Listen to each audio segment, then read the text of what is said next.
Okay, our next presenter is Mr. Darren Riley, and he's with CoShop. Absolutely.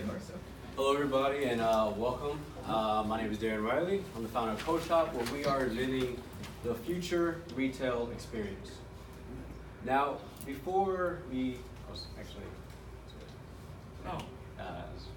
I'm sorry. Yeah, no, it's okay. You guys still figuring? Oh. Yeah, take a minute. You Change the order. I know. Oh, did I? Yeah. You did, yeah. Oh, from what you got. Yeah. Okay, I'm sorry. Yeah, he changed the name of his outfit. See, it went from Shop Happy to CoShop, and so the alphabetical thing changed. Sorry about that. Okay, so let me know when you guys are ready. Okay.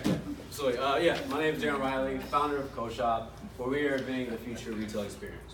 But before we get to that future, I'd like to tell you where we are today. So there are major trends that are happening in the retail industry way before our eyes. And they're really impacting the heart of the retail experience, which are product companies themselves. I'll start with the first trend. Big box stores are on a decline. It's well known in the news today, and this is actually putting pressure on suppliers because the big box stores like Walmart are passing those costs down to the suppliers, squeezing their margins, which is making it increasingly difficult for them to get on shelves and for them to reach their customers. And which leads me to my second trend is that consumers are demanding more and more convenience. And this is what is actually causing big box stores to close down. People are gravitating to urban environments. They want to have their retail experience catered to their own schedule. Hence why you see the models of subscription, boxes sent to your home, trial an outfit, send it back. Which also leads me to what are product companies doing in response to that. They are going on online sales channels such as Amazon, Etsy. They also create their own e-commerce sites. However, it's okay if you have an e-commerce channel or you have your own site, but are people actually going to that channel? And that leads me to my third trend is that digital advertisement is becoming more and more expensive and costly. So in order to drive traffic, you need to get in front of those customers online. And again, this is all coming down to the problem that we discovered, which is getting more difficult for product companies to reach their consumers. Thus, we invented CoShop. CoShop is a commerce platform where we take great products and retail spaces, typically situated in urban environments and convenient to the work and living space of urban citizens, where we put the products in the store to create a kiosk experience. So when customers visit your everyday coffee shop, a bookstore, maybe you're sitting in a dentistry office, you can try a product, see, get a look and feel, and experience the product, and order right there online, where the product company will ship the product to your home. The product experience is pretty simple. We have an online platform where product companies come and look for the places where their products can be situated in. Once they say they're interested, we curate that experience for the product company by talking to our partner shops. Once we find a good connection, we then go ahead and set up the kiosk. Then when the customer actually orders from the online kiosk, the payment is shared between CoShop, the product company, as well as the space, of course, where it's situated. The model is pretty straightforward. We're charging $5 per placement per month. So if you have those sunglasses and you want to put it in one shop, that is $5 per month. You want to take sunglasses and a camera, that's $10 in that one shop. If you have two shops and I want to place my sunglasses in this shop and sunglasses in that shop, that's $10 per month. Also, we're playing with the model. We're still getting feedback on actually taking 10% of the revenue, leaving the product company with 70% of the revenue, which is still a healthy margin given the other sales channels. We estimate the revenue generated per kiosk per year to be $1,200. This is under the assumption that it would be 10 products per kiosk. I want to note two things. One, that there can be multiple kiosks within an environment. Two, that a store can be full of one store can be all just straight kiosks. And you can actually create mini retail spaces and really optimize real estate within an urban setting.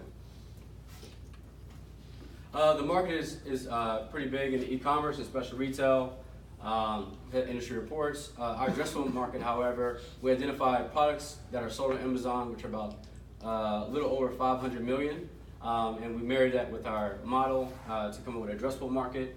However, of the products that are seen on Amazon, 2 million of them are independent suppliers, which we identify as our kind of our beach target market.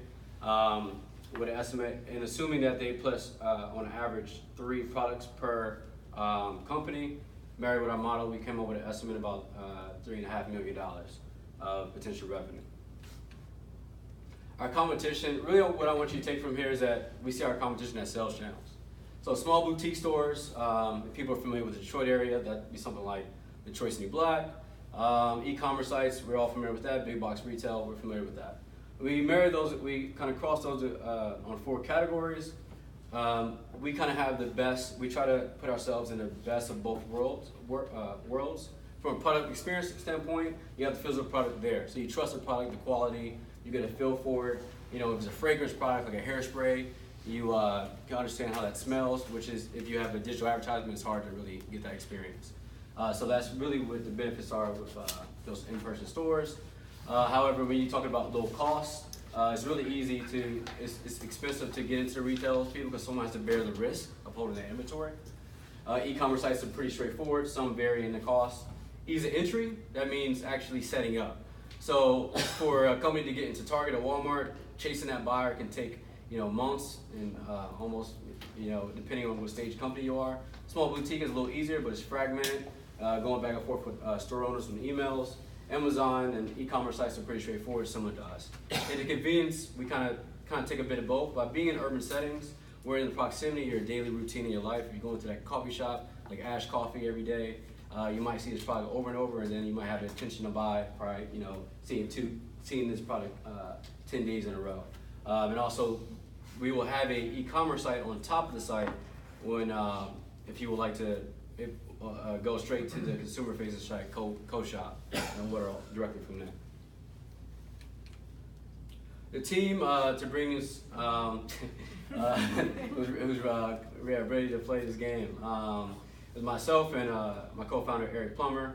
My background was mainly in tech, computer science, Carnegie Mellon. Did cybersecurity consulting, where I learned a lot about the digital trends and industries. Also moved from New York to Detroit to actually launch a startup that was on indoor urban ag, built the Internet of Things kind of platform from that. Now currently work at Endeavor, where I see a host of product companies facing these issues. And that's a pattern that I'm seeing across the market where the thesis of this idea came from. Eric is very much an operational, analytical guy. He's positioned here at Lyft, where he balances the marketplace between drivers and passengers, which is a critical component of marketplace apps.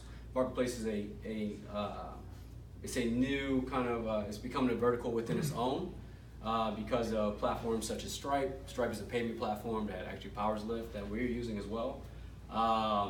And having that skill set of balancing and optimizing it is very critical, and it's a skill that you need to experience and he really brings that to bear. He also was a founder of a startup that did small business analytics, and he has a strong passion towards augmenting the economy through small business. Next steps, so currently we have the site and the technology built out.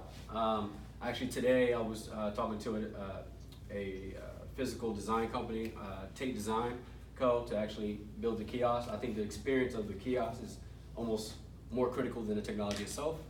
And so we are working through that prototype right now. We plan to launch in Socrates with 2 product companies beginning of June.